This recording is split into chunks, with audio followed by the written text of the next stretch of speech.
प्रिय श्रोता बंधु नमस्कार। अब मैं आपको शिव के अगले अवतार के बारे में बताने जा रहा हूँ। शिव के सुरेश्वरा अवतार की कथा, उपमन्यु की तपस्या और उन्हें उत्तम वर प्राप्त करने की बात आपसे बताने जा रहा हूँ। आप कृपया ध्यान से सुनिए। भोलेनाथ के तमाम अवतार हुए हैं। भक्त वत्सल भगवान भोलेनाथ भक्तों के लिए ही अवतरित हुए हैं और उनका कार्य सिद्ध किए। प्रिय श्रोता बंधु, परमात्मा शिव के सुरेश्वरा अवतार का वर्णन जो मैं करने जा रहा हूं वो बड़े ध्यान पूर्वक आप सुनिए।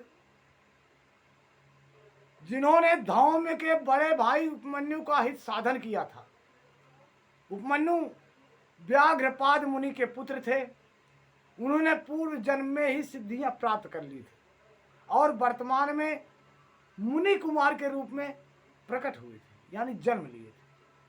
वे शैशवा अवस्था में ही माता के साथ मामा के घर में रहते थे और दैवश बहुत गरीब यानी दरिद्र थे। एक दिन उन्हें बहुत कम दूध पीने को मिला, इसलिए अपनी माता से वे बार बार दूध मांगने लगे। उनकी तपस्विनी माता ने घर के भीतर जाकर एक उपाय किया।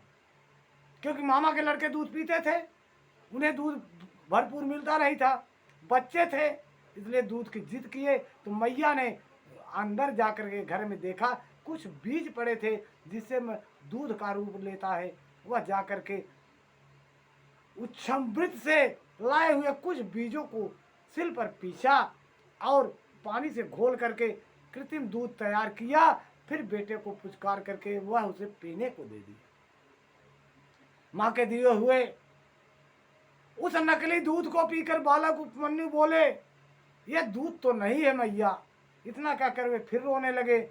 बेटे को रोना धोना सुनकर माँ को बड़ा दुख हुआ। अपने हाथ से उपमन्यु की दोनों आंखें पोंछकर उनकी लक्ष्मी जैसी माता ने कहा, बेटा, हम लोग सदा वन में निवास करते हैं, हमें यहाँ दूध कहाँ से मिल सकता है। भगवान शिव की कृपा के बिना किसी को दूध नहीं मिलता। हे वत्स, पूर्व जन्म में भगवान शिव के लिए जो कुछ किया गया वर्तमान जन्म में वही मिलता है। पूर्व जन्म में किया हुआ धर्म अधर्म दोनों इस जन्म में मिलता है, उसका भुगतान करना पड़ता है। प्रिय श्रोता बंधु, माता की यह बात सुनकर उपमन्यु ने भगवान शिव की आराधना करने का निश्चय किया। वे तपस्या के लिए हिमालय पर्वत पर गए और वहां वायु पीकर रहने लगे।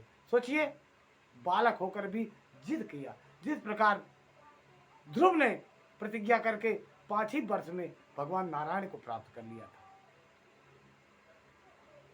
और वहां आयु पीकर रहने लगे। उन्होंने 8 ईंटों का एक मंदिर बनाया और उसके भीतर मिट्टी के शिवलिंग की स्थापना की।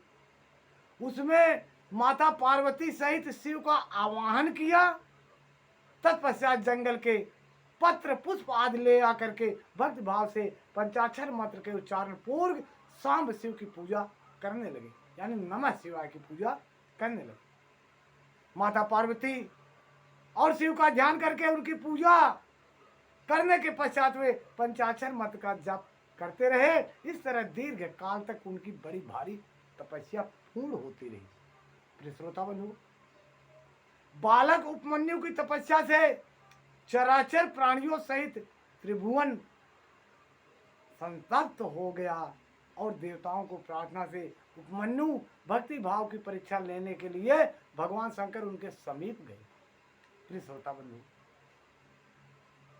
उस समय शिव ने देवराज इंद्र का, पार्वती ने सची का, नंदी ने वृष एरावत का और तथा शिव के गणों ने संपूर्ण देवताओं का रूप धारण कर लिया। सोचिए, वही भोलेनाथ इंद्र का और सची यानी इंद्र की पत्नी सची का रूप पार्वती मैया और नंदी वृष, जो वृष थे नंदी वो एरावत हाथी का, और गण देवताओं का रूप पकड़ करके उसके पास गए।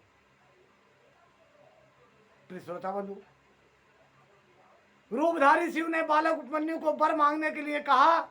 उपमन्यु ने पहले तो शिव भक्ति मांगी, फिर अपने को इंद्र बताकर जब उन्होंने शिव की निंदा की, तब उस बालक ने भगवान शिव के अतिरिक्त दूसरे किसी से कुछ भी लेना अस्वीकार कर दिया। वे इंद्र को मारकर स्वयं भी मर जाने को उद्धत हो गए। उन्हें जो अघोर अस्त्र चलाया उसे नंदी ने पकड़ लिया। प्रिय श्रोता बंधुओं, अब आपको मैं अगले भाग में ले चल रहा हूं।